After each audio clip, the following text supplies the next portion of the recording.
Kwanga Fally Ipupa lobi lelo na cha kwanga 35 euros. Lobi ba lukanga to na kote kate. Mama Manik de Jane. Fally Ipupa lobi na cha 35 euros hein. Bakata talanga ya. Tala bien là parce que les sabino ba kia bakata kwanga boya de lobi na tie kate. Ta bien là ngo.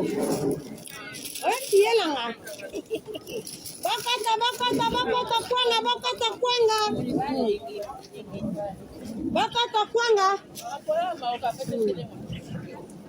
Chele ndi langwa. C'est ça que c'est fort.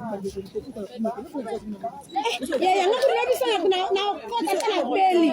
Ata docteur bilanga ke yo kokete na salle opération na ba docteur. Ko sa ngo pensa ko na kufa na ngafuna ke ka cancer.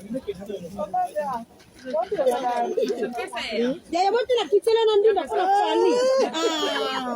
Baba kile benta mate. Manik de John. Kisindera. Oba yate.